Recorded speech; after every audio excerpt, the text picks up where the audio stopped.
आज से लगभग लाखों वर्ष पहले जब सत्ययुग में रंभ नाम की एक असुर की जलती हुई चिता में उसकी पत्नी महिषी कूद पड़ी और अपने आप की आहुति दे दी, तब उस जलती हुई चिता में से महिषासुर के अलावा रक्तबीज भी बाहर निकला, जो कि स्वयं रंभ था। और पिछले जन्म में अग्निदेव की घोर तप के कारण वह इस बार पूर्ण जन्म लेकर रक्तबीज के रूप में वापस लौटा था। रक्तबीज बेहद चतुर होने के साथ साथ अत्यंत बलशाली भी था। फिर भी वह अपनी बल से संतुष्ट न था और इसीलिए वह अमर होने की कामना लिए जंगल की ओर चल पड़ा और फिर ब्रह्मदेव की तपस्या में लीन हो गया। तपस्या करते करते सैकड़ों वर्ष बीत गए और ब्रह्मदेव अब तक प्रकट न हुए, लेकिन रक्तबीज अपने तपस्या से तस से मस न हुआ। वह निरंतर ब्रह्मदेव को तपस्या में संतुष्ट करने के लिए अपने तपस्या में डूबा रहा और आखिर में ब्रह्मदेव को रक्तबीज के सामने प्रकट होना ही पड़ा, जिसके बाद ब्रह्मदेव ने रक्तबीज को उसके गहरे तप से जगाकर अपना वरदान मांगने को कहा। फिर रक्तबीज ने ब्रह्मदेव को अपना अभिवादन देते हुए उनसे सीधा अमर होने का वरदान मांग लिया, जिसके बाद ब्रह्मदेव भी सोच में पड़ गए। काफ़ी सोच विचार करने के बाद ब्रह्मदेव ने रक्तबीज को अमृत का वरदान देने से मना कर दिया, परंतु उन्होंने रक्तबीज को एक ऐसा वरदान दे दिया। दरअसल इस वरदान के दौरान रक्तबीज की शरीर से निकली हुई हर रक्त की बूंद से धरती के स्पर्श मात्र से ही और रक्तबीज पैदा होंगे और उनके भी रक्त के धरती से स्पर्श मात्र से ही और रक्तबीज पैदा होते ही रहेंगे, यानी कि रक्तबीज की पनपने की कोई सीमा ना होगी।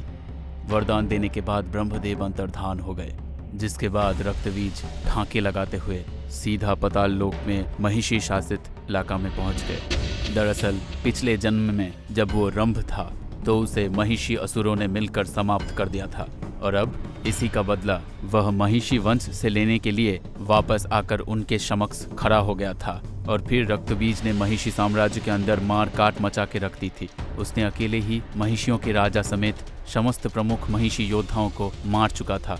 फिर बाकी बचे और डरे हुए महिषियों का स्वयं राजा बन बैठा और यह बात पूरे पाताल लोक में फैल गई, जिससे कि पाताल लोक की समस्त बड़े से बड़े असुर भी रक्तबीज के नाम मात्र से ही घबराने लगे।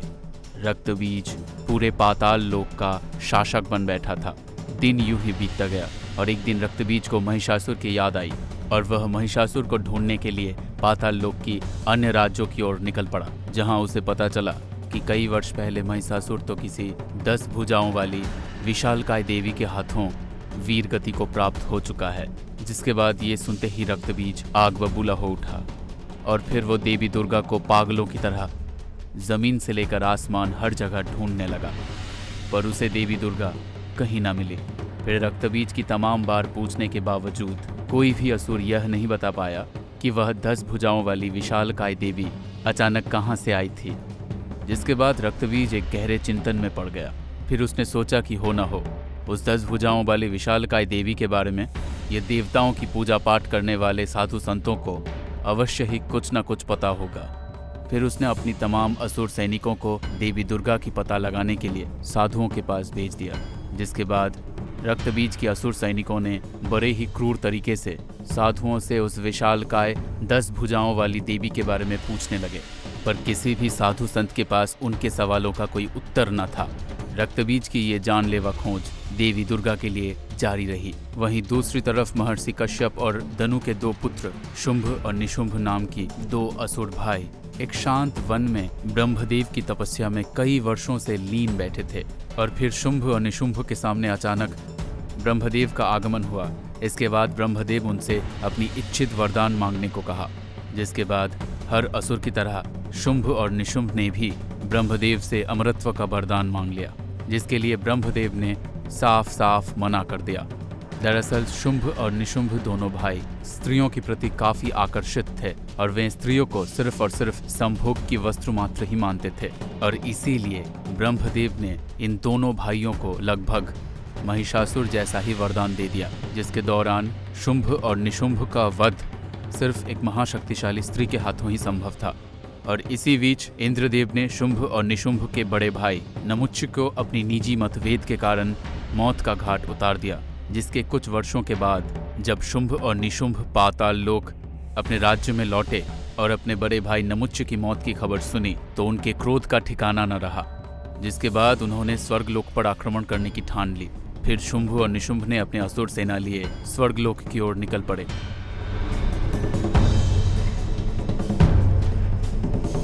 यहाँ की इंद्रदेव सहित समस्त देवताएं नृत्य का आनंद उठा रहे थे।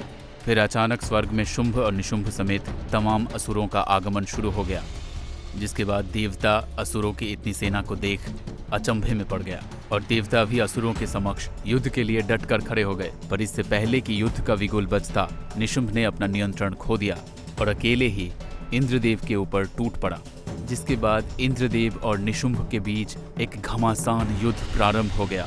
दोनों एक दूसरे को बराबरी के टक्कर दे रहे थे। साथ ही देवताओं और शुंभ समेत असुरों की सेना अपनी प्रतिद्वंदी के जीतने का इंतजार कर रहे थे।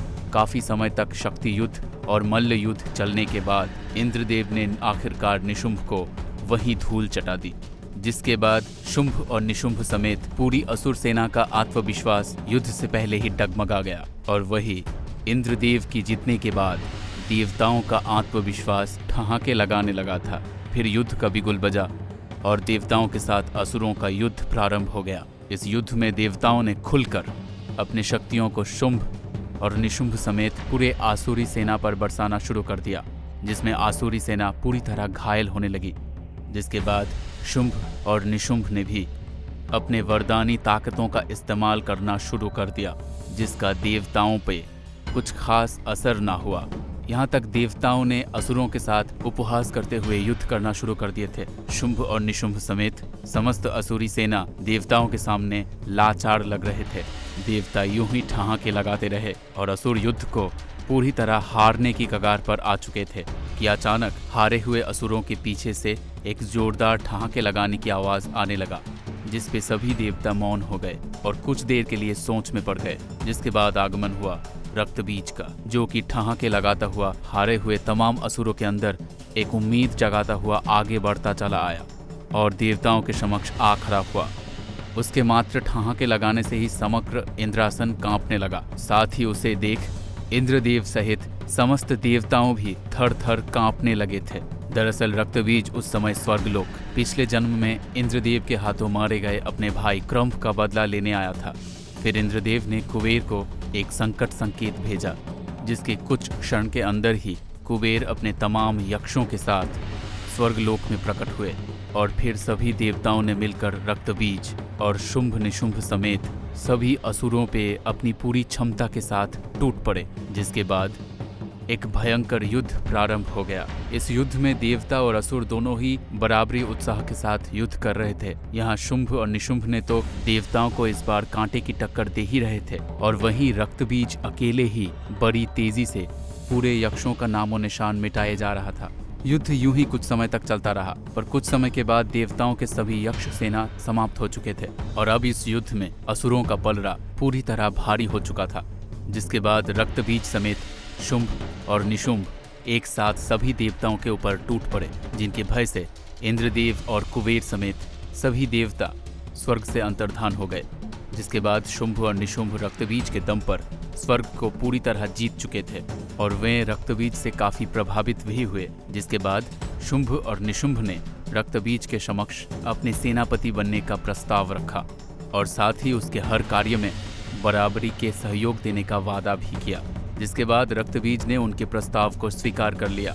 साथ ही शुंभ और निशुंभ ने अपने दो बेहद शक्तिशाली और प्रमुख दो असुर भाई चंड और मुंड को देवताओं की खोज में उनके पीछे लगा दिया और यहाँ देवता पूरे ब्रह्मांड की नजरों से छिपछिपाते हुए पृथ्वी में स्थित कैलाश पहुंच गए और महादेव के समक्ष त्राहिमाम का गुहार लगाने लगे।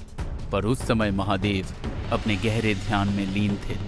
काफी समय तक त्राहिमाम का गुहार लगाने के बावजूद महादेव तो अपने ध्यान में ही लीन रहे, परंतु देवी पार्वती अपने गुफा से निकलकर बाहर आए और देवी पार्वती ने देवताओं से अपने त्राहिमाम का कारण पूछा। जिसके बाद सारे देवता उन्हें सारी बात बताने लगे कि तभी वहां देवताओं को ढूंढते हुए दोनों असुर भाई चंड और मुंड भी कैलाश पहुंच गए और छुपके से देवताओं की सारी बातें सुनने लगे कि तभी चंड और मुंड का ध्यान देवी पार्वती की ओर गया और उनकी आंखें वहीं फटी की फटी रह गई। उन्होंने आज तक ऐसी सुंदर स्त्री कहीं न देखी थी। उनका पूरा ध्यान देवताओं से हटकर सिर्फ देवी पार्वती की ओर केंद्रित हो गया। उनसे रहा न गया और फिर वे कैलाश से भागते हुए स्वर्गलोक अपने स्वामी शुंभ और निशुंभ के समक्ष जा पहुंचे और उनके समक्ष देवी पार्वती की सुंदरता की व्याख्या करने लगे। इतना सुन शुंभ और निशुंभ ने देवी पार्वती को स्वर्ग की रानी बनाने की ख्वाब देखने लगे, जिसके बाद उन्होंने चंड और मुंड को देवी पार्वती के समक्ष शुंभ और निशुंभ से विवाह कर स्वर्ग की रानी बनने का प्रस्ताव ले जाने को कहा। साथ ही यदि देवी पार्वती उनके प्रस्ताव को ठुकरा दें तो उन्हें बलपूर्वक स्वर्ग लाने का जिम्मा भी सौंपा। और इसके लिए शुंभ और निशुंभ ने कैलाश पे देवताओं की स्थिति को ध्यान में रखते हुए चंड और मुंड को लगभग 1 लाख असुर सेना के साथ कैलाश के लिए रवाना कर दिया। और यहाँ देवी पार्वती समस्त देवताओं को दोबारा युद्ध करने की रणनीति समझा ही रही होती हैं कि अचानक वहाँ चंड मुंड समेत विराट आसुरी सेना आ धमकती है और शिवगणों को परास्त कर आगे बढ़ते हुए महादेव के पवित्र स्थल पर आ खड़े होते हैं, जिन्हें देख देवता क्रोध से भर जाते हैं। पर देवी पार्वती ने तत्काल ही देवताओं को शांत करा देती हैं और फिर चंड और मुंड आगे बढ़कर देवी पार्वती के समक्ष शुंभ और निशुंभ की प्रस्ताव रखते हुए देवी पार्वती को स्वर्ग चलने की बात करते हैं, जिसपे देवी पार्वती अत्यंत ही क्रोधित हो उठते हैं और चंड मुंड को अपनी विराट असुर सेना लेकर वापस लौट जाने के लिए बोलती हैं। यह सुन चंड मुंड ने देवी पार्वती को अपशब्द सुनाने लगते हैं, जिसे सुन वहां खड़े देवताओं के भी रोंगटे खड़े हो जाते हैं और देवी पार्वती अत्यंत ही क्रोधित। और यह अपशब्द देवी लोक में बैठी देवी दुर्गा भी बैठे बैठे सुन रही थी और प्रचंड रूप से क्रोधित हो रही थी। चंड और मुंड देवी पार्वती को सीधे तरीके से ना चलने पर केश पकड़कर घसीट के ले जाने की बात करने लगे, जिसके बाद देवी दुर्गा से अपने अवतार देवी पार्वती का यह अपमान सह नहीं गया और फिर देवी दुर्गा ने कैलाश पर ध्यान में बैठे महादेव को एक दिव्य संकेत भेजा और दूसरा दिव्य संकेत देवी पार्वती को भेजा, जिसके द्वारा देवी दुर्गा ने देवी पार्वती के एक अंश को महादेव की गले में प्रवेश करवाया, जो कि महादेव की गले में स्थित विष से भर उठा। फिर वही विष से भरा अंश वापस देवी पार्वती में समाहित हो गया और यह होता हुआ सिर्फ देवी दुर्गा, देवी पार्वती और महादेव के अलावा और कोई ना देख ना जान पाया। जिसके बाद पहले से ही अत्यंत क्रोधित देवी पार्वती के शरीर का रंग अचानक नीला पड़ने लगा, जिसके बाद देवी पार्वती की शरीर का आकार भी बदलना शुरू हो गया। फिर देवी पार्वती का कद काठी पर्वतों के समान विशालकाय बन गया। फिर देवी पार्वती के इस काली रूप को देख चंड मुंड समेत पूरी असुरी सेना थर थर कांपने लगी और देवता अचंभित मगर प्रसन्न हो उठे। जिसके बाद देवी काली ने एक जोरदार गर्जना भरी और उनके गर्जना मात्र से ही चंड मुंड समेत समस्त असुर सेना बहरे होने के साथ साथ हवा में झटके खाकर दूर जा गिरे। फिर देवी काली ने अपने दोनों हाथों में दिव्य तलवार प्रकट कर लाखों असुरों के ऊपर टूट पड़ी। देवी काली अपनी तलवारों से तमाम असुरों की विनाश करने लगी। उस समय कैलाश समेत आसपास के समस्त पहाड़ी क्षेत्र देवी काली के गर्जना और पैरों को जमीन में रखने मात्र से ही थर्रा उठा था। जिसके बाद आखिर में चंड और मुंड दोनों ही देवी काली के आगे गिड़गिड़ाने लगे। पर प्रचंड क्रोधित देवी काली ने अपने तलवार की एक ही वार से चंड और मुंड के सिर धड़ से अलग कर दिया। इसी बीच कुछ बचे कुचे असुर बेहद भयभीत अवस्था में कैलाश से अपने जान बचाकर भागते हुए स्वर्ग शुंभ और निशुंभ के पास चले आए और उन्हें सारी बात बताने लगे। जिसके बाद शुंभ और निशुंभ आश्चर्य में पड़ गए। फिर उन्होंने देवी पार्वती के सम्मुख खुद ही जाने की सोच ली, पर तब उन्हें ब्रह्मदेव का वो दिया हुआ वरदान याद आया, जिसमें उन्होंने शुंभ और निशुंभ को सिर्फ एक परम शक्तिशाली स्त्री के हाथों ही वध होने का वरदान दिया था। और देवी पार्वती के इस भयंकर और विकराल रूप की व्याख्या सुनकर उन्होंने खुद को वहीं रोक लिया। फिर शुंभ और निशुंभ को अपने मित्र और सेनापति महाप्रलयंकारी रक्तबीज की याद आई। फिर उन्होंने सोचा कि देवी पार्वती के इस विकराल काली रूप को रक्तबीज ही काबू में ला सकता है और देवी पार्वती को अपने बलपूर्वक स्वर्ग में ला सकता है। जिसके बाद उन्होंने रक्तबीज को याद किया। फिर कुछ क्षण के बाद रक्तबीज शुंभ और निशुंभ के सामने प्रकट हुआ और उसे स्वर्ग बुलाने का कारण पूछा। जिसके बाद शुंभ और निशुंभ ने रक्तबीज को सारी बात बताई और रक्तबीज के सम्मुख प्रचंड क्रोधित देवी पार्वती को काबू में लाकर स्वर्गलोक तक लेकर आने का प्रस्ताव रखा। जिसके बाद देवी पार्वती की इस भयंकर और विकराल काली रूप की व्याख्या सुनकर रक्तबीज को देवी पार्वती पर संदेह हुआ और उसने सोचा कि उसकी शायद वर्षों की तलाश यही खत्म हुई। इसके बाद रक्तबीज शुंभ और निशुंभ की इस प्रस्ताव को आसानी से स्वीकार किया और निकल पड़ा कैलाश की ओर। और यहाँ कैलाश में देवी काली शांत होते हुए देवी पार्वती के रूप में वापस आ ही रही होती हैं कि अचानक कैलाश में रक्तबीज की आगमन होती है, जिसको देख सभी देवता डर से थर्रा उठते हैं और रक्तबीज ठहाके लगाता हुआ देवी पार्वती के सम्मुख चला आता है। रक्तबीज जैसे खूंखार असुर को सामने देखते हुए देवी पार्वती की खून वापस से खौल उठता है और देवी पार्वती वापस से विशालकाय काली के रूप धारण करने लगती है। फिर रक्तबीज अपने सम्मुख इतनी बड़ी कदकाठी के विशालकाय वीरांगना को देखते हुए समझ जाता है कि यही है दुर्गा और यही है काली। फिर रक्तबीज भी महिषासुर की बदले की आग में जलते हुए अपने अंदर वर्षों से पलते हुए क्रोध को जगा लेते हैं और देवी काली पर अपने भयंकर और विस्फोटक अग्नि से प्रहार कर देता है। पर देवी काली पे इसका कोई असर नहीं होता, बल्कि इसके विपरीत वे और भी प्रचंड रूप से क्रोधित हो उठती है और रक्तबीज के चेहरे पर अपनी तेज धर नाखूनों से प्रहार कर उसका चेहरा नोच लेती हैं। पर रक्तबीज के चेहरे से रक्त की बूंदें निकलकर जैसे ही धरती को स्पर्श करती हैं, उसके रक्त के हर बूंदों के धरती से स्पर्श मात्र ही और नए रक्तबीज उत्पन्न होने लगते हैं। और यह देख सभी देवताएं आश्चर्य से भर उठते हैं और देवी काली गुस्से में आग बबूला होते हुए अपने दोनों हाथों में दिव्य तलवार प्रकट कर तमाम रूप से उत्पन्न हुई रक्तबीज पर अंधाधुंध प्रहार कर उनके सिर को धड़ से अलग करने लगती हैं। परंतु रक्तबीज मरने की जगह और भी अधिक और अनगिनत संख्या में उत्पन्न होने लगता है। फिर देवी काली ने अपने और 2 भुजाओं को प्रकट कर अपने 4 भुजाओं से भी अधिक मात्रा में उत्पन्न हो चुके रक्तबीज को समाप्त करने लगी। देवी काली यूं ही रक्तबीज को समाप्त करती जाती और रक्तबीज यूं ही पहले से अधिक संख्या में उत्पन्न होता जाता। काफी समय तक यह युद्ध चलने के बावजूद भी अब तक युद्ध का कोई भी परिणाम सामने नहीं आया था और यह युद्ध काफी लंबा खींचता ही चला जा रहा था।